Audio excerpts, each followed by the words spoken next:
All right, what's up, everyone? This is a special podcast that I'm doing here because, I think this is the first time he has ever publicly really spoken up about this.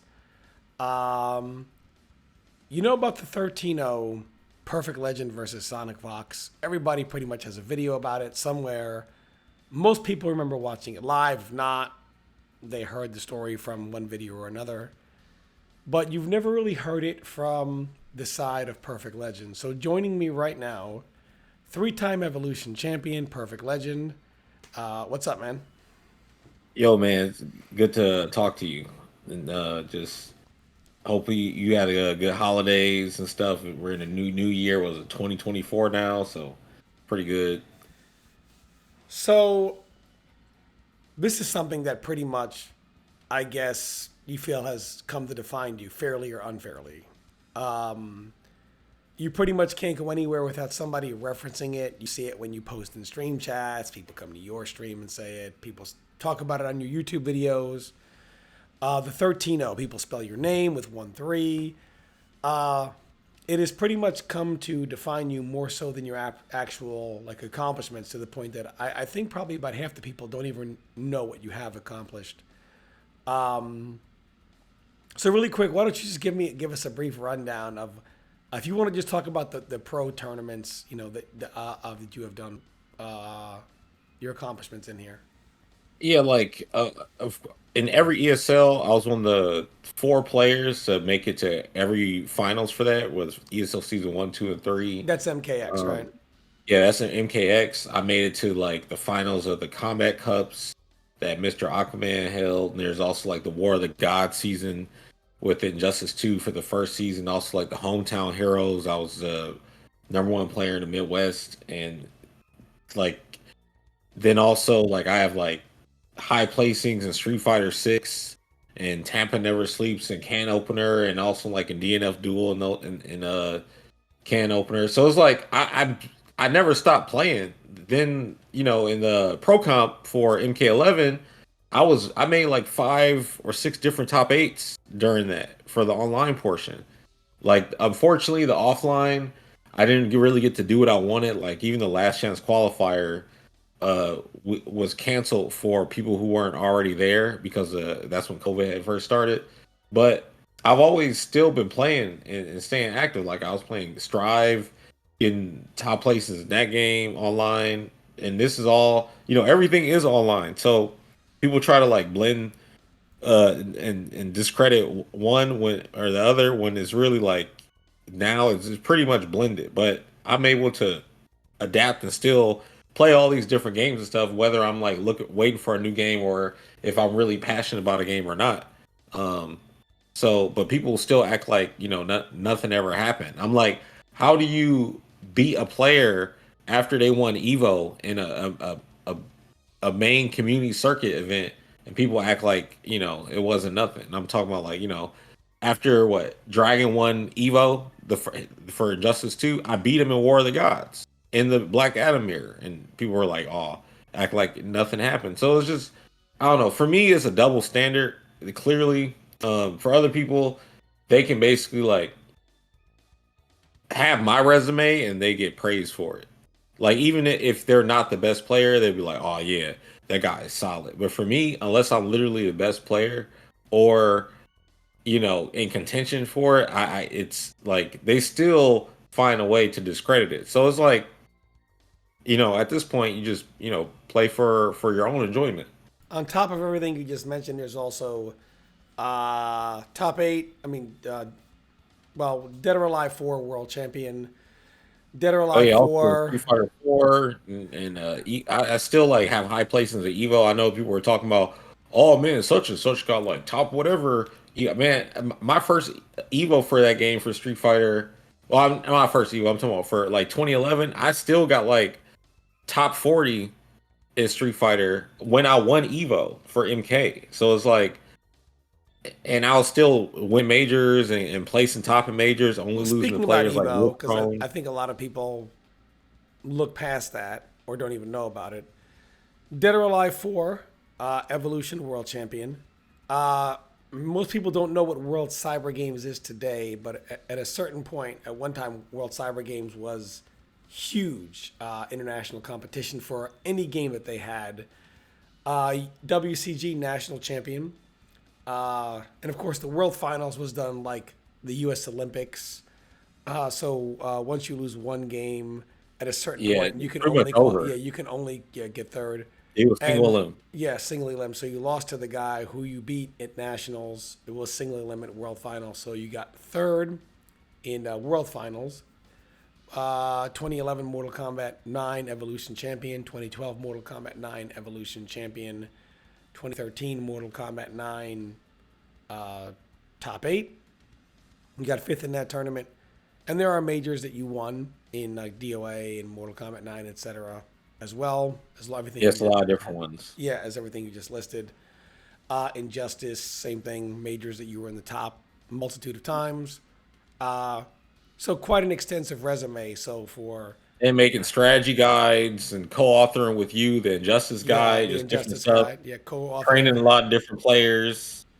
and so of course to have one set wipe all that out is pretty much what happened. After that set, all that went away, and you were just known for the 13-0 as opposed to everything else. So what I really want to talk about is how this actually got set up, because if it the way it's told, and if you were to watch any one of the videos, it's basically told as here's this guy, Perfect Legend, can't stand watching the new guy out there who's dominating.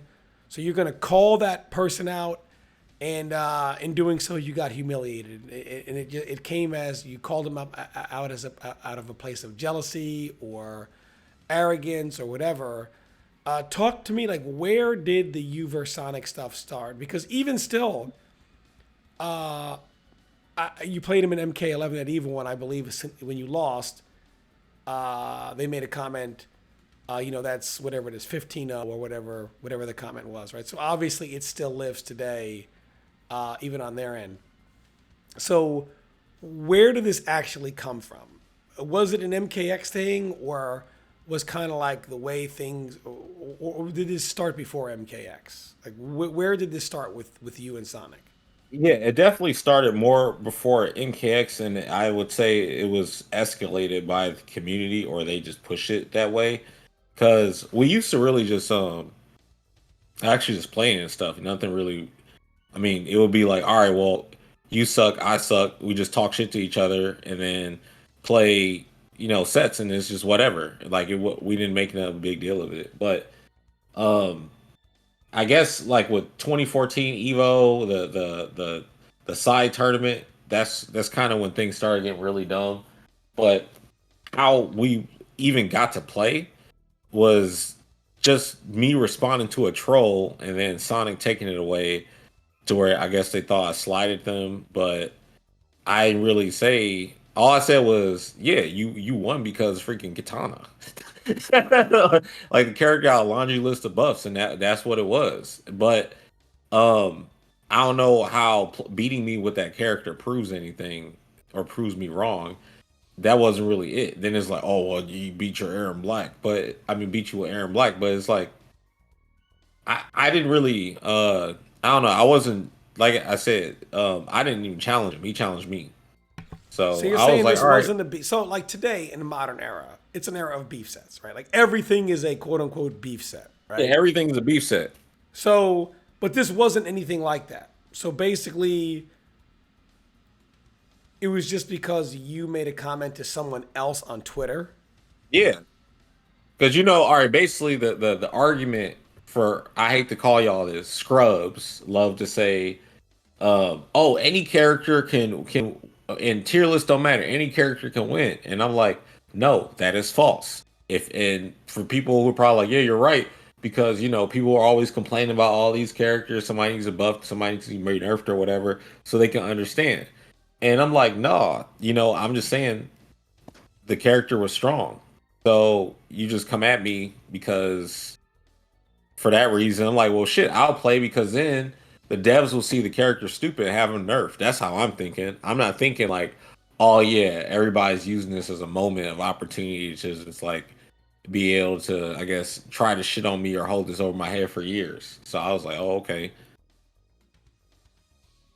So you responded to someone who basically were like anybody can move with any character, Yep. and you told him that's not really true, whatever it Right. And was, they or use Sonic as the advantage, I mean, as an example, and using Katana. And I said, no, that's false or whatever. And boom, Sonic, I guess, felt offended, like I was trying to whatever, discredit whatever. And then said, well, I'll beat you in the first to 10 or some shit. And I'm like, okay. all right. So first to 10, and obviously you guys set this up before. Right. The rules were character lock. I can only use Buzzsaw or Tempest Kung Lao. He can only use Katana or Cassie Cage. You know, I just wanted to fight Aaron. I was like, if you're, I guess if you want to prove anything, then prove me wrong because beat me with Katana doesn't show nothing. And honestly, like having us play like at midnight and then after we play, you know, all us play again. It's like at that point is whatever. And then at that point, when we were playing, still trying to police the match, like, oh no, you can't. You're not allowed to use Tempest versus Aaron Black. It's like, dude, stop, man. Like, what are you doing? So I don't know. It's just at this point, it's just so annoying because of how people be acting with that, and then also how they have spun it on themselves. Like they say it to me like it's a slur, like like they throw a holy water on a demon or something. Like and it's like, dude, that's all you got to say. It's like calling the fat person fat, and that's all you got. All right. So you had a feeling he was going to be playing Katana then, right? I mean, I guess, or Yeah, what I knew. character? Okay. So you knew it was going to be Katana. So take me into that set. So you guys sit down to play. It had a strong first round, and then things really started to go downhill. All So right, so here's exactly what happened. So I knew the match was bad just from legacy wise, but in that particular version of the game, which no longer exists because you can go to MKXL and try to replicate this, but it doesn't work. She could walk out of Kung Lao's 1-1-2-1-2-4 string while she was blocking it and force a whiff punish. No other character in the game could do that. So it was already bad enough that he couldn't like build meter normally. He couldn't zone or whatever because he would basically lose his trade to fan. Can't jump, can't really move around fans. You get hit. Teleports hella whack. If you try to teleport the fan at that point in the game, it was too slow and it would move out the way. So it was just whack. So um yeah, the match was just bad. Then also he didn't have any 7 frame normals, so she can do the 2-1 into back 1-4 and never be able to interrupt her unless I spin a bar meter with EX spin. But you can't even build a bar meter because of the nature of the matchup. She basically dictates the entire pace, and you're basically caught trying to like catch her. You can't do anything that requires meter. I mean, that will build you meter because you just lose a trade. And then on top of that, um, like she out damages you too. And the only way you're going to build meter is by getting hit, or you're just so able to guess right at the start of the match and do EX teleport and grab her or something like that. Other than that, it's it wasn't a very winnable matchup. Like I would have had to at that point use like Kenshi or Scorpion. Well, Scorpion at that time had a big bug on his combo damage to where he couldn't do more than 20%. So that's why I wasn't investing much in him in that game. I mean that version. And Kenshi, I haven't been playing him, and also well, I was playing him at all. And Raiden, he had just got changes too, which was weird because like I was so used to his six was forward punch being 6 frames. Well, it was still 6 frames, it was like a mid, but it wasn't a mid anymore. So it was just a different adjustment. Regardless, like any of my other options were in a position to be like ready. Because up until then, I hadn't been playing the game. I was gone, doing shooting Legends of Gaming, like being a coach on the show for like the 2 weeks leading up to the event. So I hadn't even been playing the stuff. I mean, people be like, "Oh, excuse." I'm just being honest. Like, I mean, y'all take everybody else's excuse these days, so you might as well give the backstory.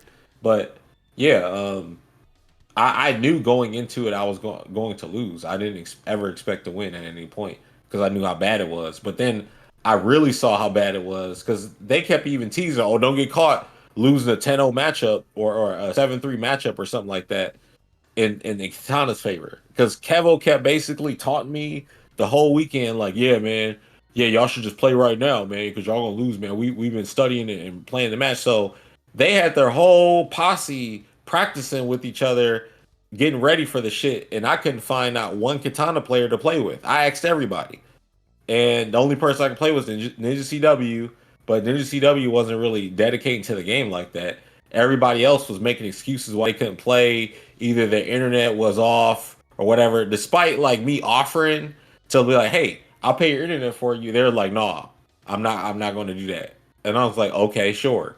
And like that's the extreme. I was trying to get matches in practice, but nobody would play with me. And then so yeah, like it was until like the netcode got better, and then I got katana players as more katana players as friends as I was finally able to play the match.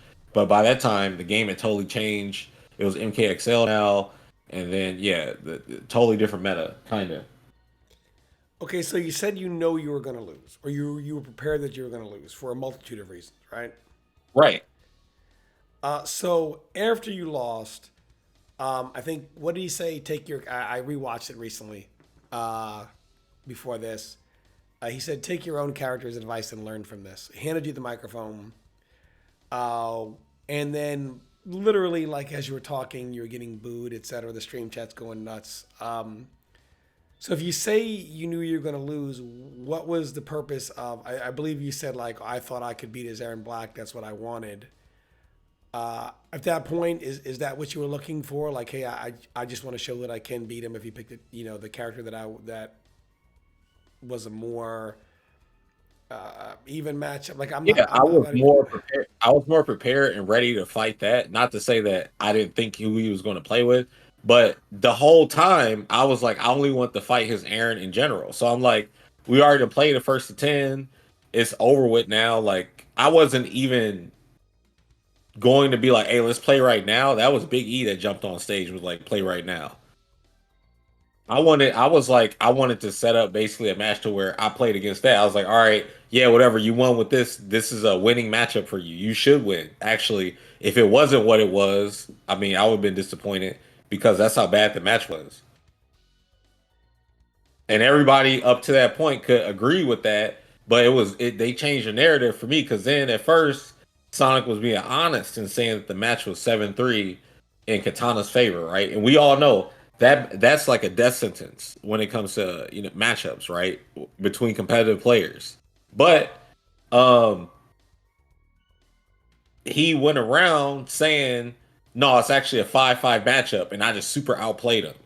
I was like, why would you lie about that? You even said yourself on the broadcast that we were on what it was, but then you want to change the narrative for no reason. All right, so you played the first of three. That was for what, another 100? Yes. Okay, so you ended up losing 13-0 in the first of 10. By the way, it wasn't my money. That was Big E's money. He All put right, that up himself. okay, 13-0 in the first of 10. Um, what made you not just after the 10-0 shake his hand? You outplayed me. Wasn't ready for this. I'll come back stronger next time. Because many people do feel like, hey, if you just got up there and say, hey, I wasn't ready, good games, I'm going to come back stronger, that there would have been a huge wave of support for you where everyone loves a comeback. Everyone, America was built on this, so everyone loves a comeback. And I think a lot of people would have been cheering for you to come back stronger, really lab against that stuff, come back and win. What made you decide to go the other way? Where you're like, no, I want to beat this character. I think I could beat him if he, like, what made you go that way instead of the other way? Okay, well, 3 points. One, I don't have any shame. I don't get embarrassed and feel insecure like other people because other people like, all right, even you meet somebody and like, I want to play that guy because I know I'm going to get destroyed. Like I hate shit like that. I'm not like that. Like I'm all up about going to the challenge. So me, I don't care. So that's one. Two, I didn't even get around to saying good game, shake your hand or any of that shit because while I was talking mid conversation, they literally cut me off. Like that's pretty much what happened. Like I didn't even get to that point. I didn't get to say everything I wanted to say. While I'm saying what I want to say, people are like, "Oh, I don't want to hear that shit," and they basically run up and grab the mic from me. I didn't just say, "Oh, I'm done talking. Here's the mic." If you, I haven't watched it, but if you go back and watch it, you'll probably see that if you go pay attention. Because I didn't just say what I said and just said I was done. They definitely took the mic from me. So this was all a setup. Like I heard in the background, people were trying to set me up, basically. Like, why would they even have us play at midnight? Think about that. Oh, you're playing an exhibition tournament. We're going to have you play at midnight. For everybody that complains when they play Street Fighter 6 or every other fight games talking about they get tired from playing for too long, whatever. Well, you know how it is. You've been up since 10 in the morning and it's midnight. Why are you playing an exhibition where you're not fresh? Exactly. I didn't set that up. They set that up. All right, so you lose the three to Aaron Black. The internet literally breaks, right? As I remember, immediately following that, you had Broken Tier and several other fighting game merch sites. You get 13% off if you enter in the code 13O, and people were all over it. Twitter, people were blowing you up everywhere. You couldn't go anywhere without the 13O. So talk to me about like immediately following that. You get back home, like how does everything go? Did you notice the effects of this immediately or was it gradual? Well, I definitely got nonstop notifications for a week from the fighting game community on Twitter, and I saw a lot of what people were saying and just how a lot of people switched up on me that I didn't even know had like a sore spot for me. It was really weird because So like it again, just this was an exhibition for money. Right? This was not a tournament match. right This exactly was a money match, or two money matches, first to 10 and first to three, which Sonic won them both.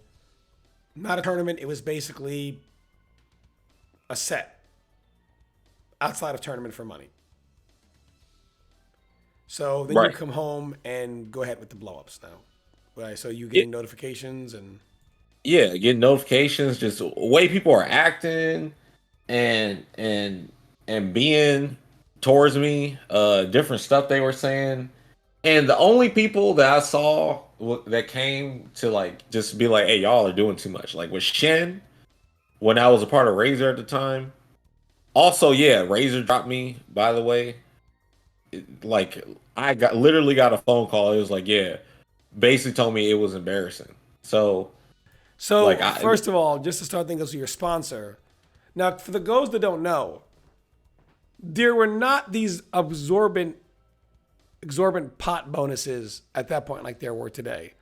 I mean, MKX started them, but there was no pro. ESL had their stuff, but this was not like an ESL event. So this was not a pro series event. This actually didn't even have a pot bonus. This event. So pot bonuses were few and far between at this point. It wasn't like it was during Injustice 2 and MK11, the early stages of those games. You had the ESL circuit, and other than that, you had the occasional pot bonus, but it wasn't like it was today. So to lose the sponsorship was huge because it was very expensive to travel. So your sponsor at the time, Razer, dropped you because they said that loss was embarrassing. yeah, and you know what's funny is like leading up to all of this, uh, there was a big like before the 13-0 shit, there was already a campaign against me because of MK9 stuff. And people were trying to say that I was dodging tournaments and not like basically they wanted me to go to like all the East Coast stuff or whatever. But instead, I was staying at home playing in the ESL tournaments online, which had something that led to something like every weekend you play for like $500, and then you get uh points and on a leaderboard to be able to go to like the season final and stuff. So I was focusing on that, but they were saying that I was dodging and shit from tournaments because I wasn't traveling around going to everything. I'm like, wait, why don't y'all ever be saying people are dodging when they don't come to Midwest events? I will be going to all the Midwest events and people will still say that shit. So it was yeah, like So they had already built up the narrative that I was Hollywood, that I was thought I was better than everybody and stuff. So that's also probably where a lot of that came from, why people had that pin up like maybe aggression or whatever towards me. But however people want to feel, think I'm a sore loser or some shit, honestly, I don't care. I like challenges. I like going at people who are strong because it's fun. You get to a point where you beat the fuck out of everybody, and you want somebody to come around and challenge you. That's really what it is. But a lot of people rather tuck their tail between their legs and just sit back, or they want to take the easy route and stuff. Like, no, forget the shortcut. I'm trying to go through and be at the top of the mountain. You only can do that when you beat the best person. So like it's whatever. I also was thinking like, all right, we play right now. We'll probably it'll give me a run back and play again. But y'all see this shit ain't happen. The only time was we played after that. He lost all of them, but there was no sanctioned exhibition, nothing like that. It was like, all right, let's So play. you Let's guys see how did play things will again. go now. So you guys played again. Where was this at? Online and offline. We played offline at the season 3 ESL, but it was we didn't play in tournament. We like played casuals, and then also played multiple times online casuals, King of the Hills, everything. And I'm just like, I didn't make a big deal about it because I was like, whatever, right? But I'm like, wow, if you're gonna make a big deal about this, I mean, a big deal about playing me my first time ever playing MK11 and saying like it's whatever. I'm like, dude, I don't even know what the hell I want to do with the character. You've already played the game before me. Like during the when they had the MK11's what was it called? The when they showed off the game, I forgot what it was called. The But reveal. The reveal. yeah, the reveal. I'm like, I ain't even play the game at the reveal. I wasn't even there. Y'all played it, and you want to like be clapping and acting like, oh yeah, man, you're gonna have problems in this game too. Like, dude, what deviant? And it's like, all right, if you're gonna act like that for matches like that, well, I can say all these matches are for real too, because I know good and well you're not about to pick Katana on me in MKXL version of the game with all these my actual finished characters that can challenge that stuff. And then played against the Sector and this Melina. Remember that was supposed to be his best characters then. Mop both of those characters. Did you ever But get another sponsor, by the way? So Razor dropped you. How long did you get another sponsor? How long before you found another one? Because I had Stream.me for like a year and a half. And then after that, I was with Proton. And then Proton dropped me during the pandemic. okay, but I mean, immediately following how Yeah, the it Razor was dropping no, it you. wasn't immediate because I went like a No, good yeah. year. So Razor dropped you, and you went a year before you got another sponsor. Yeah, I went a year without another So sponsor when you because were I went to traveling, Combo Breaker. it was on your own money, right? Yeah, because that Combo Breaker I went to get the last chance qualifier was on my own money. Okay, so you pretty much didn't have another sponsor for the rest of the MKX lifespan after that Right, because of a quote unquote embarrassing loss as right. your It sponsor wasn't program. until Injustice 2 came out and I had Stream Me, and that was 2017. All right, so I mean, so after that, what was it like through the rest of the game, and what was it like, or how has it been like? Because obviously you continue to stream in MKX. You streamed Injustice 2, MK11, now MK1. How has that affected you as a streamer, as a YouTuber, as a content creator? Like, how has that 13.0, I guess, affected you? I don't want to say your personal life, but in your, I guess, professional fighting game life. Well, it's annoying for like content stuff because like SEO or whatever. Because when I type up my name, that comes up the most. So that's one that's like a direct effect. And then is how people treat you, talk to you, and stuff. Not it's just the amount of disrespect and all that is just yeah. I really dislike when people try to act like I don't know what I'm talking about when I really do, and they don't.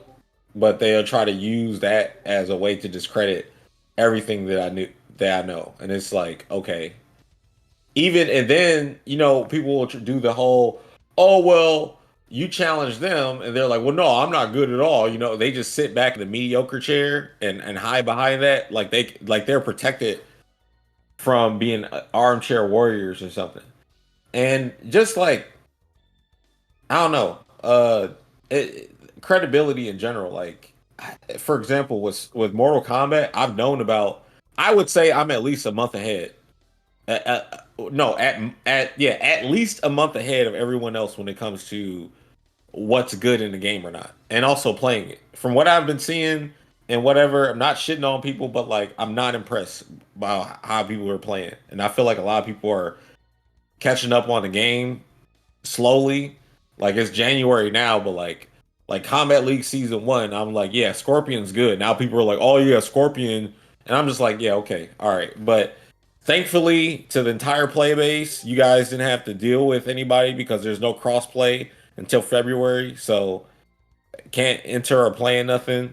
But that's also unfortunate because they're not gonna have crossplay for Pro Comp. So it's like, what's the point of playing this game right now? Well, I know it has nothing to do with like the question, but that's still a I mean, part has of it it because affected your? I mean, you brought up to me many times in the past that you felt like it has affected your ability to monetize your like today. There's no real money in regular tournaments, and the Pro Series is what it is, right? You're not going to make any money off Pro Series, and you have this, which sponsors consider to be an embarrassing loss, and for some reason they can never look past it. But like everyone else, you have streaming, YouTubing. Do you find this has really affected that content in your ability to bring in new viewers and monetize that content the way everyone else is? uh yeah, I guess I suppose because like it's all about the interest because people act like that I never existed or they downplay my existence. Like they always talk about the level of play and all that stuff. They're like, well, when you played, no one knew how to play fighting games and blah blah blah. And it's like, okay, all right. But apparently their era is so much more I mean, I filled with will say smart this: that is players. that is the Mortal Kombat community special. That is basically you have a much younger generation now. People that were 16 back then are now 17, 18, who have done nothing. But that's younger players pretty much anyway. That's just kind of like the younger player philosophy. Like they have done nothing, and someone who has accomplished a lot that they feel that they're just better than, they just say, well, since what I consider you've done nothing, I've done nothing, so we're even. They just, so they'll just want to wash away people's accomplishments. That's a lot, pretty much in general. You see a lot. That's just that mentality from kind of like the, I guess, upcoming generation.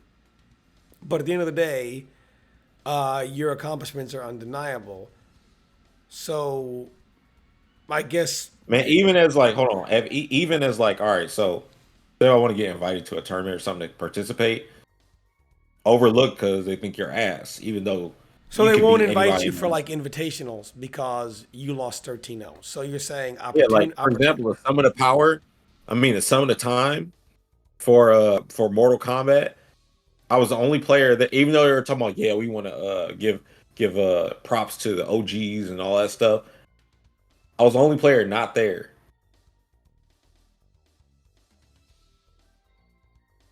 E League as well. I remember Mortal Kombat 11 when they came out. E League was a weekly thing, and they were basically saying not even about top players because they brought in people who didn't even own the game. And this is true. They had people who they would bring in. A few of them would buy the game at GameStop, play in E League for that week because you still got money even if you were like the worst of that the invitees, and then they would just return the game the next day, and they would bring in those people over you. And so you feel like, oh, this guy got beat 13-0, like nobody cares, like there's no reason to bring him in. You feel like that had a huge hand in it.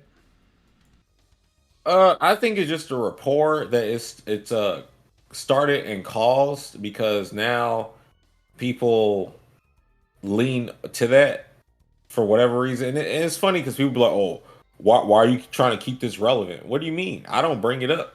Other people bring it up to me all the time for like 9 years now. So what else supposed to do? You rather just like say something about it, regardless. It's just like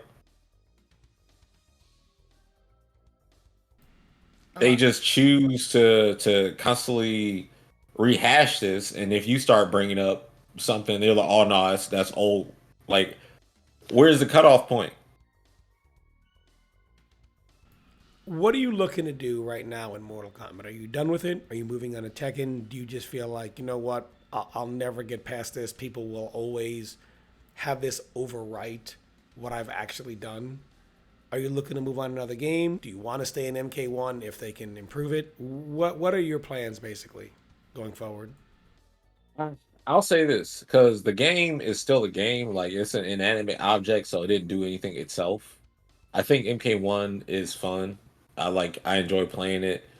Um, I hate I really, really despise seeing people say the wrong stuff about how the game plays or whatever. Like, all right, for example, people say Scorpion sucks. I can't stand it. Like, it just tells me people are lazy or they just don't know how to play. Well, And instead of trying to characters that figure out have how to play, synergies are not the worst because they have synergy. Synergies is a big deal, even if all your tools are generically right? bad. It's huge. The Like, right they cameo makes your tools purposely, melt. Yeah, Cyrex is a great example. If you take Scorpion, without a cameo synergy, Scorpion is horrible. However, yeah, I agree. when you synergize any character that synergized with Cyrex, day one, was automatically in the top 10. If you synergized with that cameo, you were automatically good, even if your tools were terrible without them. Now, in this game with the right cameo, like if you synergize extremely well with the right cameo, tools that would be considered horrible, unusable, are actually pretty decent. And I think Scorpion kind of fits into that window. Just if you synergize that well with a cameo, you will never be the worst character in the game. Yeah, very early, I've been using Scorpion Goro. And I'm not gonna sit here like I figured out myself because I fought somebody in Combat League on Now, I'm not saying PC. Scorpion's like super good, just for anyone out there who's like, oh, Tom's down playing. No, the players. No, no, no. I'm not saying he's super good. But in Mortal Kombat 1, the right synergy will just take moves that are terrible and they become really good. And if you remove that synergy, then they become really bad. So if you have a synergy, you do have something that you can work with, is basically what I'm saying. That's kind of how MK1 is built. Right. I do think he's mad good though. I think some characters are overrated, and it's because they don't have experience of dealing with the certain strategies. But I do think Scorpion is really good. You just have to properly pick your spots, especially with like Goro. Well, really just the ambush assist. Goro, he can work with Kano, of course, Striker. But the thing is, like, you try to give people the keys and be like, "Hey, this is good," and they just act like you don't know what you're talking about, and stuff like that is irritating. Especially when you just trying to help, but then you see you get disregarded or whatever. It's so I don't know. I enjoy playing Mortal Kombat, and unfortunately, there's not going to be a pro comp for crossplay, and I am on PC. I don't plan on getting a console, so there's no PS5 for me to play on it. So if I play, it'll just be at like Combo Breaker or Evo. Um, and Tekken though, I'm going to be focusing on it. I've been wanting to focus on Tekken for a long time, and you know this. Like, I've always practiced Tekken in the background. There's always been like some issue, like, no net code. Like back in Tekken 5, there was no internet for the game until Dark Resurrection. It wasn't that good. In Tekken 6, net code wasn't that good. And in Tekken 7, you saw I got like the updates with the rollback and stuff.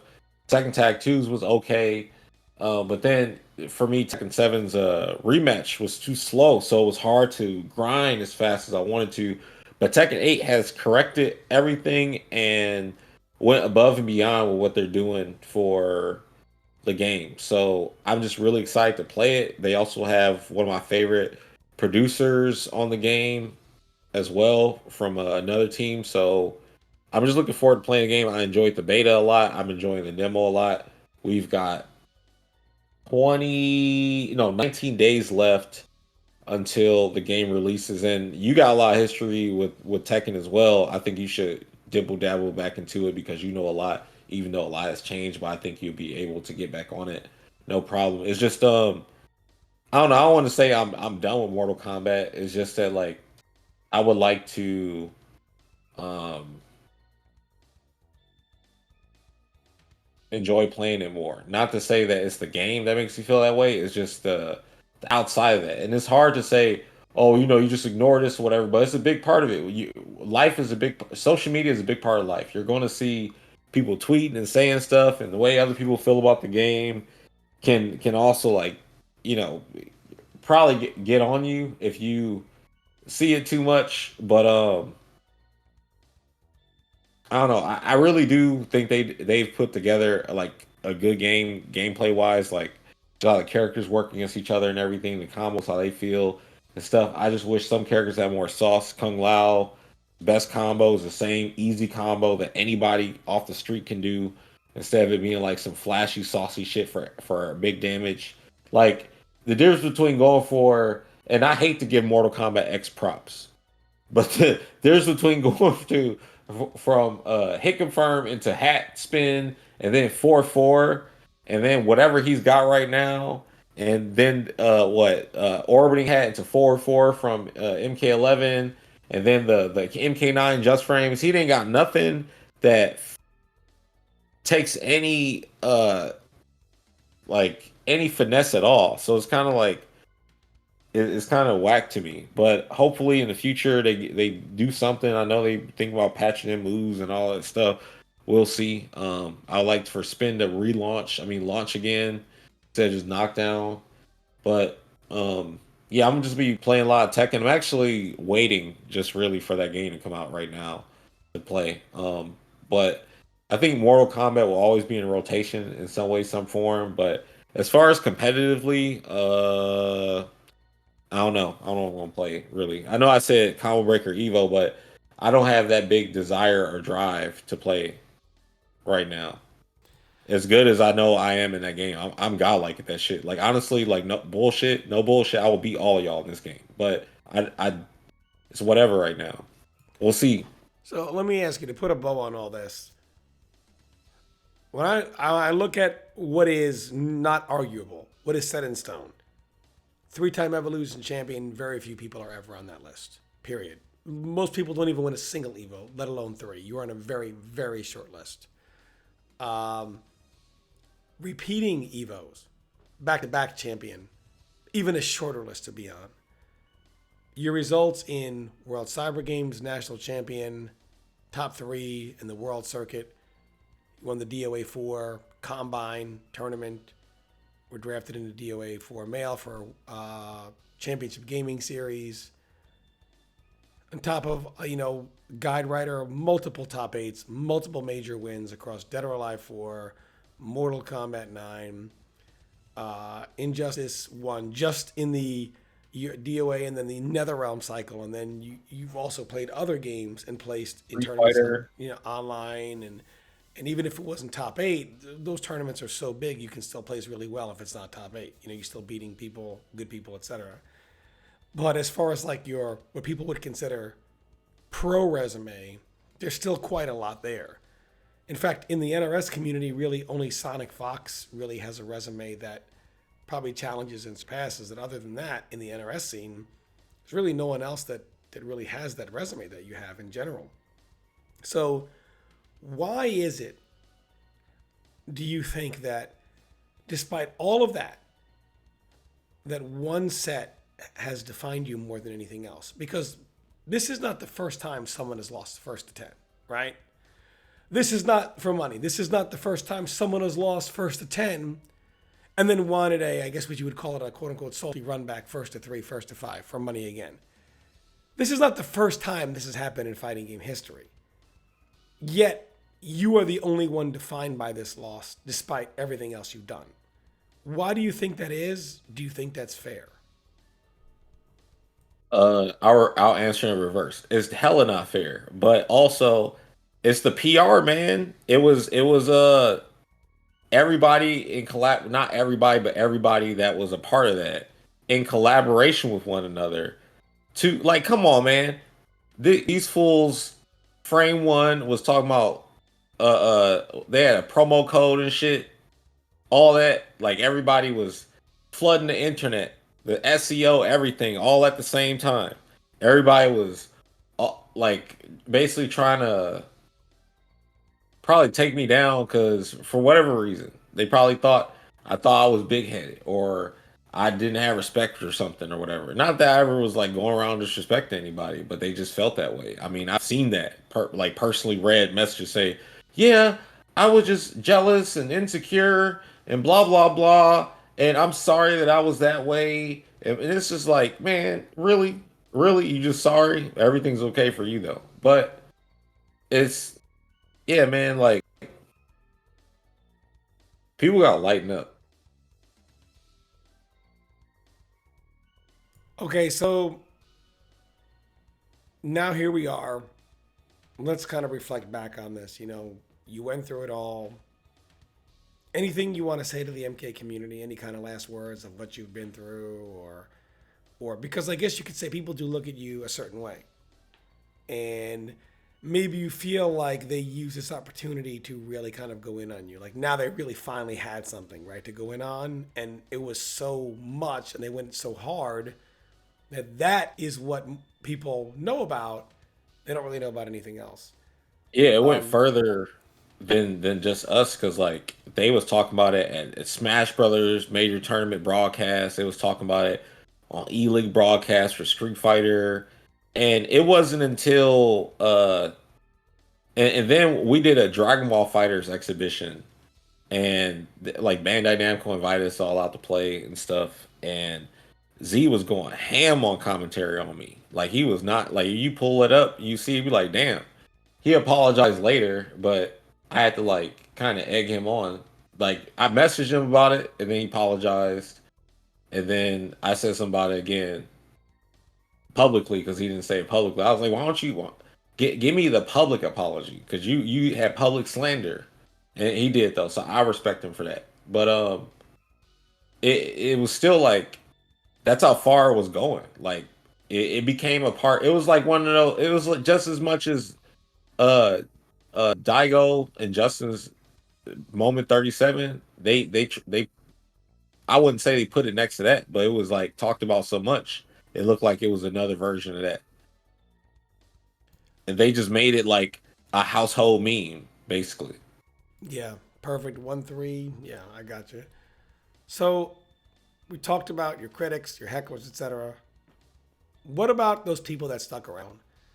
Your real fans, your real supporters. What do you want to say to Yeah, I those people? appreciate that, man, because like there's people I can like just think of, and that's been there like the whole time, and yeah, so yeah, especially like around that time to now, and they still around. Definitely appreciate them for real. As Limbo will say, shout out to the day ones. Shout out to the day ones. So again, for those of you Like guys, everybody in my Discord, it's always in my chat on Twitch and YouTube comments and stuff. Like people like Solo, Titan, Just Too Swift, just like Troll. Just off the top of my head, I don't want to forget. I mean, I'll be sitting here naming names all day, but I'm just saying, like, yeah, well, only time will tell where you go from here. And can't forget Akuma. My bad. and yeah, thanks for joining me. I know this is something no one's ever really heard you speak about it publicly. I can guarantee that most people have no idea the things that you've accomplished in general. They just think, oh, yeah, you're the guy that, 13-0. They really have no idea, like, everything that you've gone Yeah, through. they didn't know about like the basically, how things started with MK9 and how the basically community was just trying to discredit me the whole time, and they was like, "All right, this is our moment." Well, I really thank you for joining me, man. Glad you had a good holiday. Got Tekken coming out. Hopefully, some changes to Mortal Kombat, some crossplay, so people can actually play each other in this game. But in the end, only time will tell. And yeah, thank you very much for joining me. And you guys listening to this podcast at home, hope you guys enjoyed it. I know you guys never got to hear the other side of the 13-0, just pretty much. A lot of people made videos about it just because they really had no idea anything. They don't really know anything outside of what was reported or what they saw. So it's very easy to just, I'll make this video, put whatever spin I want on it, get some clicks, get some likes, etc. So I hope you guys enjoyed hearing it from the other side. The one and only three-time Evolution champion, Perfect Legend. Thanks for joining me, man. Thank you.